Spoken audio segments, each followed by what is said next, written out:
Morning. और आज हम कंटिन्यू कर रहे हैं चैप्टर नंबर 6 लाइफ प्रोसेसेस। और टॉपिक जो आज शुरू करेंगे हम वो है ट्रांसपोर्टेशन। ट्रांसपोर्टेशन हमने देखा था कि लाइफ प्रोसेस के अंदर किस प्रकार से जो अलग अलग प्रोसेसेस हैं जो हमारे जीने के लिए ज़रूरी है, यानी कि जिससे हमारी जो बॉडी है वो प्रॉपर्ली वर्क करती है, जिसमें रिपेयरिंग मेंटेनेंस सब कुछ आ जाता है। तो उसमें हमने कल रेस्पिरेशन के बारे में पढ़ा था, फिर डाइजेशन के बारे में पढ़ा था कि ह्यूमन बींग्स में कैसे जो एनर्जी है वो प्रोड्यूस होती है और कैसे जो फूड है उसका ब्रेक डाउन होता है और उससे एनर्जी पैदा होती है। आज हम देखेंगे ट्रांसपोर्टेशन की जो एनर्जी पैदा होती है वो कैसे बॉडी के डिफरेंट पार्ट्स तक पहुंचाई जाती है। So let's start.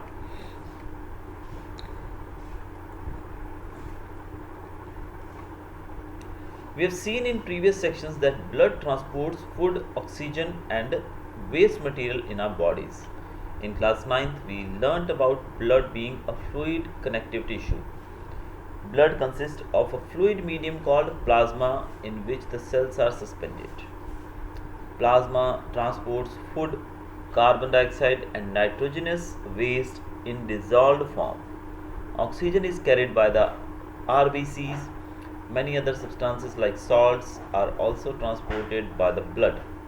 We thus need a pumping organ to push blood around the body, a network of tubes to reach all the tissues, and a system in place to ensure that this network can be repaired if damaged. So here बताया गया है यहाँ पर कि जो blood है वो transportation का काम करता है हमारी बॉडी के अंदर, क्योंकि जो एनर्जी है, ऑक्सीजन, वो सब चीज़ें जो है बॉडी के अलग अलग ऑर्गन्स तक पहुंचाने का काम किसका होता है? ब्लड का। अब ब्लड जो है उसके द्वारा हम फूड हो गया, oxygen and even waste material also, ये सब चीज़ें हम with the help of blood जो है वो बॉडी के अलग अलग पार्ट्स तक फुल बॉडी के अंदर ट्रांसपोर्ट कर सकते हैं। और ब्लड जो है उसको कनेक्टिव टिश्यू भी कहा जाता है, क्योंकि बॉडी के ईच एंड एवरी ऑर्गन से कनेक्टेड रहता है। ब्लड के अंदर फ्लूइड मीडियम होता है जिसको हम बोलते हैं प्लाज्मा। तो ब्लड के अंदर प्लाज्मा होता है और ये प्लाज्मा जो है यही हमारी बॉडी के अंदर फूड को, कार्बन डाइऑक्साइड को और नाइट्रोजनस वेस्ट को डिजॉल्व्ड फॉर्म में ट्रांसपोर्ट करता है। ऑक्सीजन जो है उसको ले जाने का काम होता है आरबीसीज का। आपने सुना होगा आरबीसी, डब्ल्यूबीसी एंड प्लेटलेट्स। तो आरबीसी जो है वो ऑक्सीजन ले जाने का काम करता है। इसके अलावा other things also like salts are also transported by the blood. Salts को भी ब्लड के द्वारा ट्रांसपोर्ट किया जाता है। अब जब सारा काम अगर ब्लड का ही है तो कोई ऐसा ऑर्गन तो होना चाहिए, कोई ऐसा हमारे पास इक्विपमेंट होना चाहिए जो ब्लड को पंप करे ताकि वो पूरी बॉडी के अंदर प्रॉपर्ली बहता रहे, और अगर कभी कुछ डैमेज हो, कुछ प्रॉब्लम हो तो इंश्योर किया जा सके कि रिपेयरिंग प्रॉपर्ली हो जाए। तो ये ऑर्गन जो है उसको हम कहते हैं हार्ट।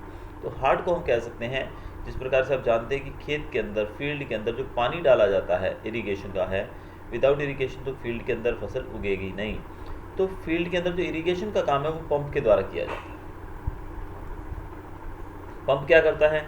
पानी को नीचे से, ज़मीन के नीचे से यानी कि कुएं में से खींचकर पाइप्स के द्वारा हम जो अलग अलग पार्ट्स हैं हमारे फील्ड के, जहाँ पर भी हमें पानी चाहिए, हम उस फील्ड की तरफ पाइप जो है वो कनेक्ट कर देते हैं और वो पंप जो है वो पानी को नीचे से खींच के उस पर्टिकुलर एरिया तक ट्रांसपोर्ट करता है। वही काम यहाँ पर हमारे हार्ट का है। हार्ट जो है वो पूरी बॉडी के अंदर जो ब्लड है उसको पंप करता है। हार्ट है क्या? आप देखते हैं, heart is a muscular organ. सबसे पहली बात हार्ट के बारे में जानेंगे कि it is a muscular organ, जो कि हमारी मुट्ठी जितना बड़ा होता है। आप अपनी मुट्ठी को बंद करेंगे तो जितना मुट्ठी का साइज है आपका उतना ही आपका हार्ट होता है। Because both oxygen and carbon dioxide have to be transported by the blood. The heart has different chambers to prevent the oxygen rich blood from mixing with the blood containing the carbon dioxide. अब आपको पता है कि oxygen और carbon dioxide दोनों ही body के अंदर transport किया जाता है ब्लड के द्वारा, यानी कि ऑक्सीजनेटेड ब्लड जिसमें ऑक्सीजन होता है और डीऑक्सीजनेटेड ब्लड जिसमें ऑक्सीजन नहीं होता है, कार्बन डाइऑक्साइड होता है। तो ये दोनों यानी कि ऑक्सीजन रिच ब्लड और कार्बन डाइऑक्साइड रिच ब्लड, ये दोनों मिक्स ना हो जाएं, इसलिए हमारा जो हार्ट है उसके अंदर अलग अलग चैम्बर्स होते हैं, अलग अलग उसके हिस्से होते हैं। The carbon dioxide rich blood has to reach the lungs from the carbon dioxide. For the carbon dioxide to be removed, and the oxygenated blood from the lungs has to be brought back to the heart.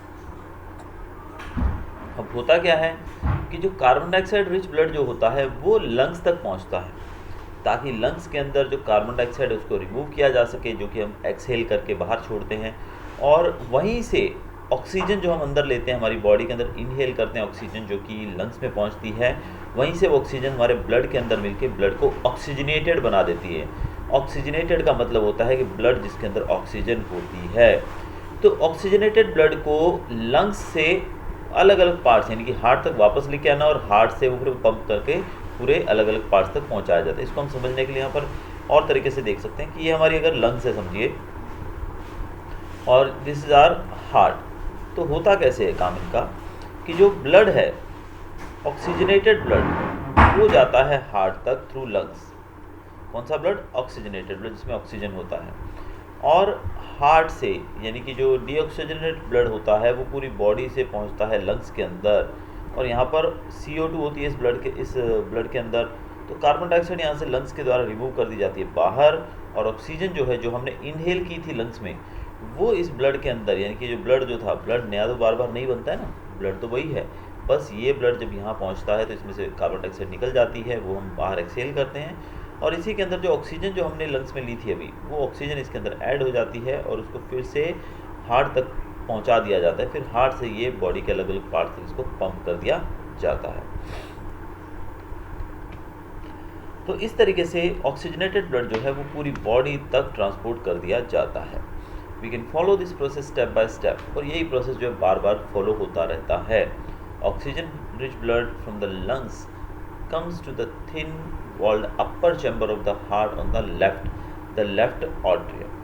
अब आप यहाँ पर देखेंगे कि यहाँ पर आपको अलग अलग ऑर्गन्स देखने को मिलेंगे। यहाँ पर लेफ्ट ऑट्रियम कौन सा है? ये रहा, ये है हमारा left atrium.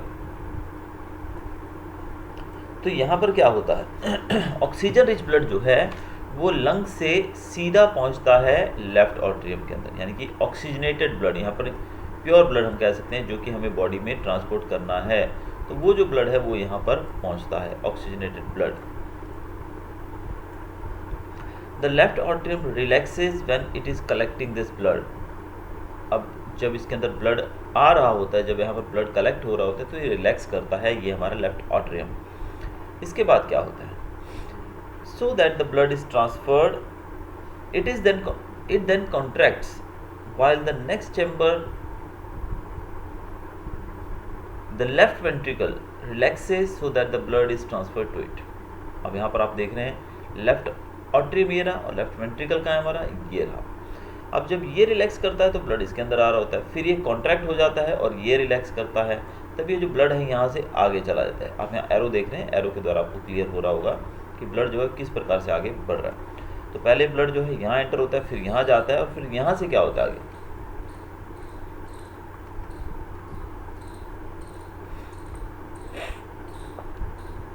When the muscular left ventricle contracts in its turn, the blood is pumped out to the body।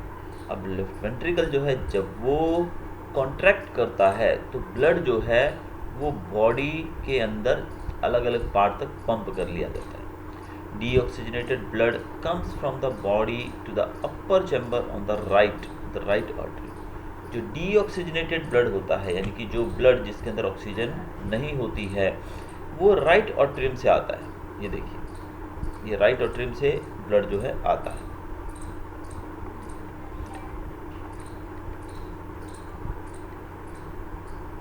As the right atrium contracts, जब इसके अंदर ब्लड आ रहा होता है तो ये भी रिलैक्स करता है, और जब ये कॉन्ट्रैक्ट होता है तो लोअर चैम्बर जो राइट वेंट्रिकल है, जो नीचे आप देख रहे हैं, फिर ब्लड यहाँ पहुँचने लगता है राइट वेंट्रिकल की तरफ। Since this transfers blood to the right ventricle which in turn pumps it to the lungs for oxygenation। अब यहाँ से राइट वेंट्रिकल जो है वो क्या करता है, ब्लड को ऑक्सीजनेशन के लिए, यानी कि उसमें ऑक्सीजन की मात्रा बढ़ सके, उसको ऑक्सीजनेटेड किया जा सके, इसलिए वो उस ब्लड को आगे पंप कर देता है लंग्स तक, क्योंकि ब्लड के अंदर ऑक्सीजन कहाँ से मिलेगी? लंग्स में से ही मिलेगी, इसलिए उसको लंग्स तक भेजा जाता है। Since ventricles have to pump blood into various organs, they have thicker muscular walls than the atria do. Walls ensure that blood does not flow backward when the atria or ventricles contract. अब यहाँ पर इस picture को आप फिर से देख सकते हैं एक बार कि ब्लड जो है, यहाँ पर ब्लड पहले आता है ऑक्सीजनेटेड, फिर वो यहाँ पहुँचता है और यहाँ से वो बॉडी के अलग अलग पार्ट्स तक पहुँचाया जाता है। ये देखिए यहाँ से आपको दिखाई दे रहा है। इसके बाद जो डीऑक्सीजनेटेड ब्लड है यानी कार्बन डाइऑक्साइड वाला, वो यहाँ से अंदर आता है, फिर अंदर आने के बाद वो लेफ्ट राइट और ट्रिम के बाद फिर वो राइट वेंट्रिकल में पहुँचता है इस जगह पर, और यहाँ से फिर इसको पंप किया जाता है लंग्स में ताकि वो क्या कर सके, अपने आप को ऑक्सीजन से रिच कर सके। क्योंकि यहाँ पर जो ब्लड है, ये ब्लूअर पार्ट में आप देख रहे हैं, यहाँ पर जो ब्लड आता है उसके अंदर ऑक्सीजन नहीं होती है, और यहाँ जो ब्लड आपको मिलता है वो प्योर ब्लड होता है जो कि ऑक्सीजनेटेड होता है, और यहाँ से डायरेक्ट बॉडी के अंदर उसको ट्रांसफर कर दिया जाता है। Next we'll be studying about oxygen enters the blood in the lungs. The separation of the right side and the left side of the heart is useful to keep oxygenated and deoxygenated blood from mixing. अब इसके अंदर valves होते हैं। Valve जैसे कि हम लोग आप जानते हैं ना, हमारी पाइप्स के अंदर भी वॉल लगाए जाते हैं। तो वॉल क्या करते हैं, वॉल बंद करने पे पानी का फ्लो रुक जाता है, वॉल खोलने पे पानी का फ्लो चल पड़ता है। तो वैसे ही हार्ट के जो चारों चैम्बर्स हैं, इनको अलग अलग रखने के लिए वॉल्व्स, खासकर इन दो चैम्बर लेफ्ट और राइट को अलग अलग रखने के लिए, जहाँ पर ऑक्सीजनेटेड और डीऑक्सीजनेटेड ब्लड आता है, इनको अलग अलग रखने के लिए वाल्व्स का यूज़ किया जाता है ताकि ये जो ब्लड है ये मिक्सअप ना हो सके, यानी कि डीऑक्सीजनेटेड ब्लड और ऑक्सीजनेटेड ब्लड मिक्स ना हो सके, दोनों अलग अलग रहें। Such separation allows a highly efficient supply of oxygen to the body. अब इससे क्या होता है, एक प्रॉपर मात्रा में बॉडी तक ऑक्सीजन पहुंचाई जा सकती है।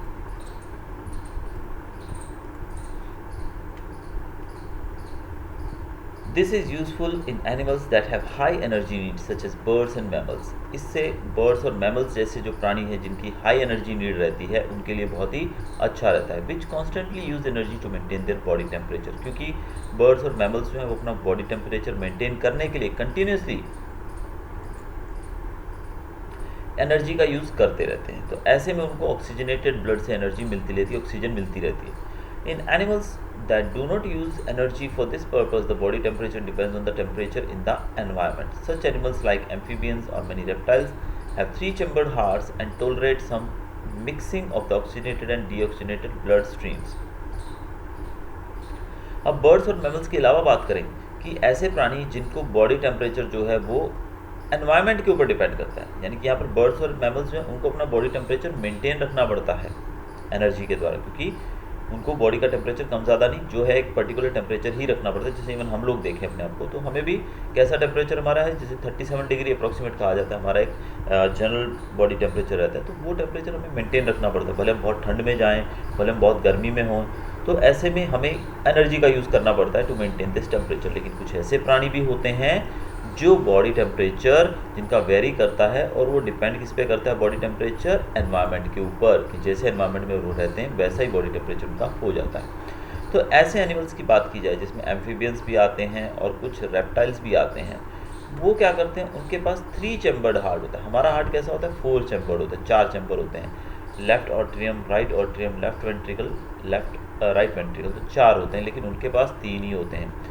अब 3 चैम्बर होने की वजह से उनका जो ब्लड है ऑक्सीजनेटेड और डीऑक्सीजनेटेड वो काफ़ी बार मिक्स भी हो जाता है, उनके अंदर थोड़ी सी मिक्सिंग भी हो जाती है। Fishes on the other hand have only 2 chambers. अब फिश की बात करें तो उनके पास सिर्फ कितने चैम्बर होते हैं, 2 ही चैम्बर होते हैं उनके हार्ट के। And the blood is pumped to the gills, is oxygenated there and passes directly to the body. अब यहाँ पर जो भी जो ब्लड है वो, उनके पास लंग्स नहीं होती हैं, आपको पता है फिश जो है उनके पास लंग्स नहीं होती है, तो उनके पास क्या होता है, उनके पास होती हैं गिल्स। तो डीऑक्सीजनेटेड ब्लड जो है वो गिल्स तक पहुंचता है, और गिल्स में जाकर वो ऑक्सीजनेटेड होकर सीधा बॉडी के अलग अलग पार्ट्स तक पहुंच जाता है। Thus blood goes only once through the heart in the fish during one cycle of the passes through the body. On the other hand, it goes through the heart twice during each cycle in other vertebrates. This is known as double circulation. अब हम बात करें कि fish की, तो fish के अंदर पूरी इस प्रोसेस के अंदर, एक साइकिल के अंदर उनके अंदर जो रहता है, एक ही बार बॉडी जो है उसके अंदर एक साइकिल के अंदर हार्ट तक ब्लड एक ही बार पंप होता है, लेकिन जो ज़्यादातर वर्टिब्रास रहते हैं उनके अंदर ये साइकिल जो है ये 2 बार होती है, क्योंकि 4 चैम्बर होता है हार्ट इसलिए, और इसको कहा जाता है double circulation.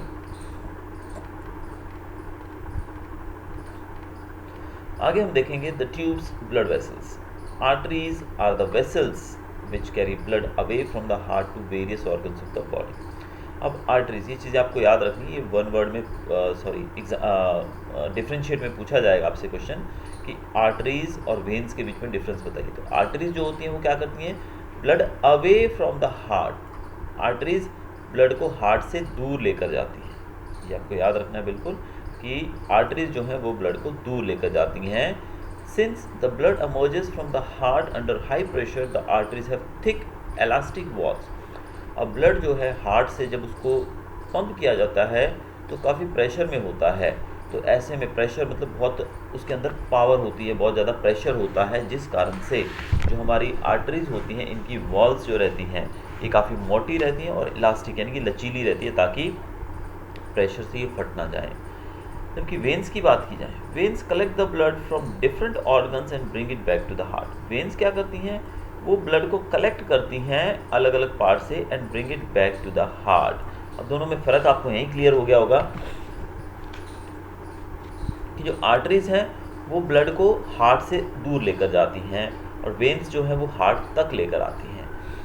They do not need thick walls because the blood is no longer under pressure, क्योंकि यहाँ पर इनकी जो वॉल्स होते हैं वो थिक नहीं होती है। रीज़न उसका यही है कि यहाँ पर जो ब्लड है वो अंडर प्रेशर नहीं होता है। Instead they have walls that insures the blood flow only in one direction. लेकिन इसके अंदर वॉल्स होते हैं जो ये इंश्योर करते हैं कि ब्लड का फ्लो है वो एक ही डायरेक्शन में हो सके। तो अगर हम आर्टरीज और वेन्स को अगर हम एक बार और देखना चाहें तो यहाँ पर अगर समझ लीजिए ये आपकी आर्टरी है और ये है आपकी वेन, ठीक है, और ये है आपका हार्ट। आर्टरीज क्या करती हैं, ब्लड जो है उसको हार्ट से बॉडी तक लेकर जाती है। Suppose this is our body, ये मैं जस्ट आपको एग्जांपल दे रहा हूँ ताकि आप समझ सको। आर्टरीज क्या करती हैं, हार्ट से ब्लड को बॉडी तक लेके जाती है, बॉडी के अलग अलग पार्ट तक। अब यहाँ पर हार्ट से जो ब्लड पंप किया जाता है वो हाई प्रेशर में होता है, इसलिए आर्टरीज की वॉल्स जो होती है वो थिक होती हैं और इलास्टिक होती हैं। वेन क्या करती है, वेन जो है वो ब्लड जो है डीऑक्सीजनेटेड ब्लड को बॉडी के अलग अलग पार्ट से हार्ट तक लेके जाती हैं।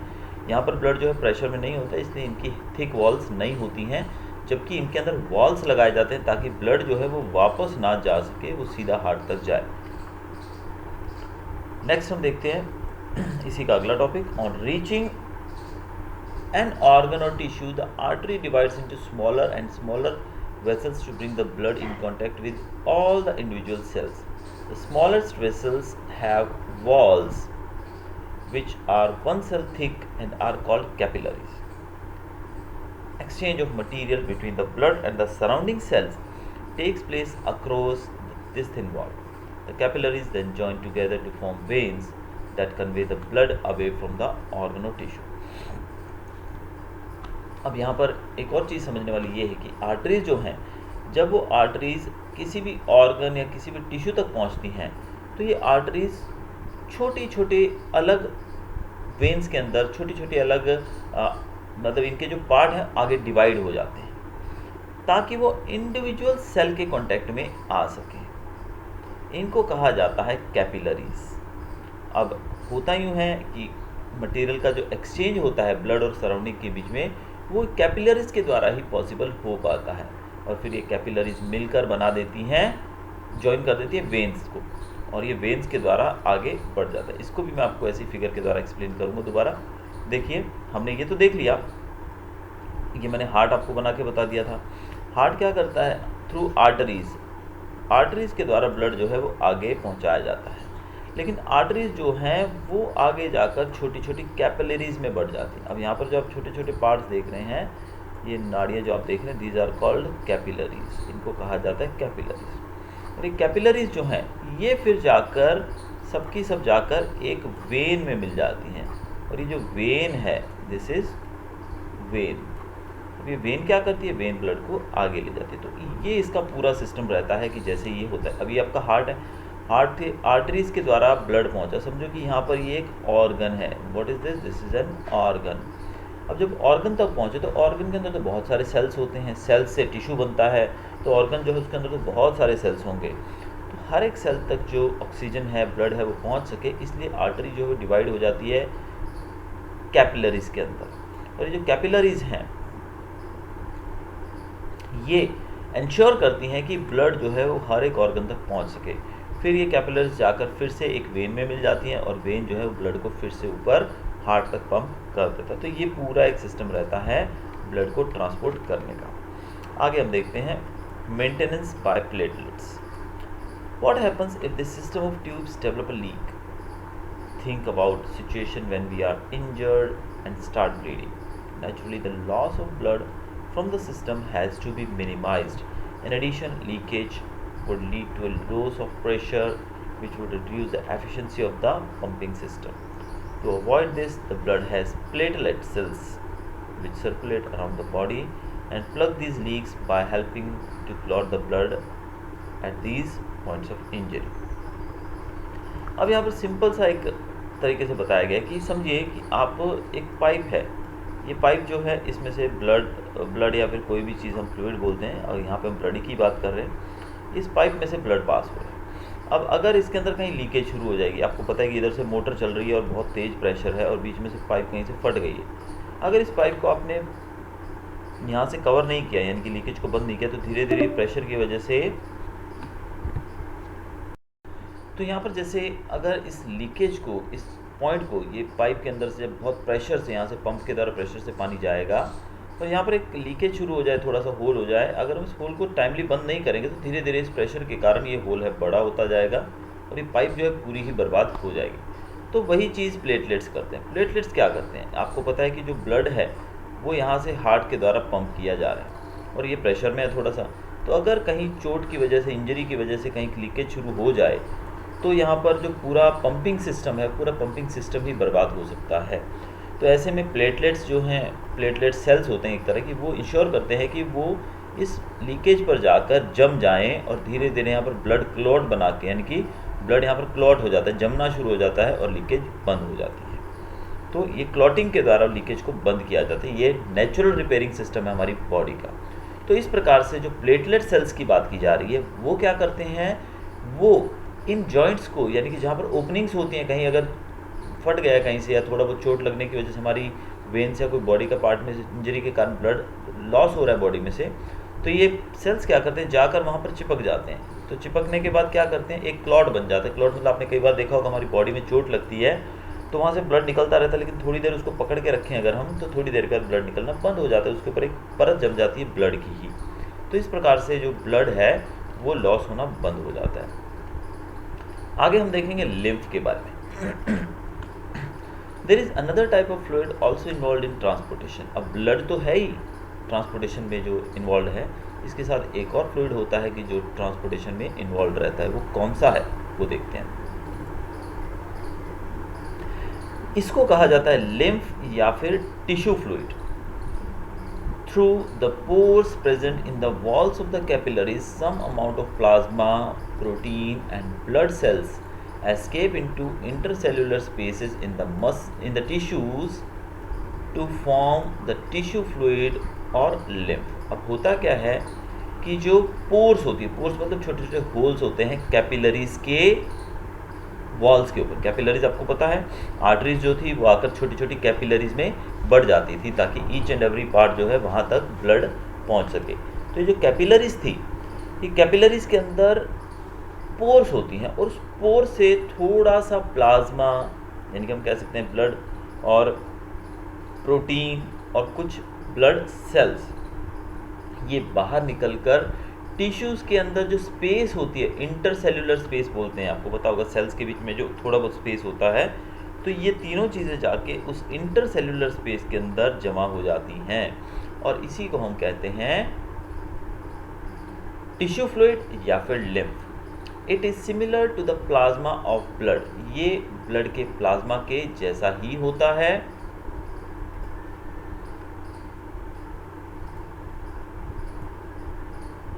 But colourless and contains less protein. यानी कि ये ब्लड की तरह ही होता है लेकिन ये कलरलेस होता है और इसके अंदर प्रोटीन भी कम होता है, यानी कि ब्लड जो है उसके अंदर प्रोटीन ज़्यादा होता है और वो कलरफुल होता है, रेड कलर होता है, लेकिन यहाँ पर बात करें अगर लिम्फ की, वो कलरलेस होता है।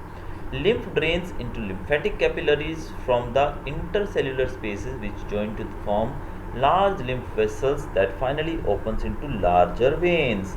अब यहाँ पर जैसे कि ब्लड फ्लो होता है, वैसे भी लिम्फ जो है वो ड्रेन, यानी कि वो कहाँ पर जाकर गिरता है, वो लिम्फेटिक कैपिलरीज के द्वारा आगे पहुँचता है।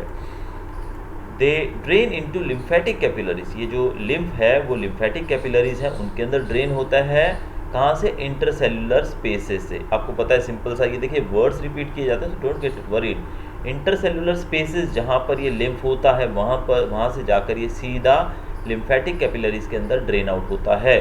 और लिम्फेटिक कैपिलरीज जो हैं ये बड़ी बड़ी लिम्फ वेसल से जॉइंड होती हैं, और यहाँ से जो लिम्फ वेसल्स हैं ये फाइनली लार्ज वेन्स के अंदर ओपन होती हैं। तो यहाँ पर भी कोई बड़ा इशू नहीं है समझने में, कि जैसे कि ये समझिए टिश्यू के बीच में इंटरसेल्युलर स्पेसेस हैं, तो ये स्पेसेस जो आप देख रहे हैं यहाँ पर जो मैंने डॉट्स बनाए, समझिए कि स्पेसेस हैं, और यहीं पर लिम्फ होता है।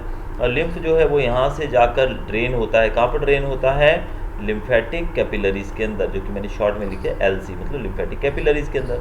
और लिम्फेटिक कैपिलरीज से ये लार्ज वेसल्स के अंदर, यानी कि बड़ी बड़ी लिम्फ वेसल्स होती हैं, वहाँ पर जाता है, और यहाँ से ये पहुँचता है सीधा किसी न किसी वेन्स के अंदर। और वेन्स जो हैं वो ब्लड को जैसे हार्ट तक ले जाती हैं, वैसे ही वो आगे इसको कैरी करती हैं। Lymph carries digested and absorbed fat from intestine and drains excess fluid from extracellular space back into the blood. अब ये जो वेन्स हैं जिनके अंदर अब हमने लिम्फ ड्रेन कर दिया है, आगे क्या बताया गया इसमें, लिम्फ क्या करता है, लिम्फ जो है वो डाइजेस्टेड और एब्जॉर्ब्ड फैट इंटेस्टाइन में से, यानी कि जो हमारा स्मॉल इंटेस्टाइन है या लार्ज इंटेस्टाइन है, वहाँ से डाइजेस्टेड और एब्जॉर्ब्ड फैट जो रहती है उसको ले जाकर ड्रेन करता है excess fluid from extra cellular space back to the blood. वो वापस, यानी कि फैट जो है जो कि डाइजेस्ट हो चुकी है और एब्जॉर्ब हो चुकी है, उसको ले जाकर फिर से वो ब्लड के अंदर ड्रेन कर देता है, यानी कि ब्लड के अंदर वापस छोड़ देता है। तो ये काम है लिम्फ का। ट्रांसपोर्टेशन इन प्लांट्स, ये तो हमने ह्यूमन बींग्स और ऑर्गेनिजम्स के बारे में देख लिया, एनिमल्स के बारे में। अब प्लांट्स के अंदर कैसे ट्रांसपोर्टेशन होता है वो हम यहाँ देखेंगे।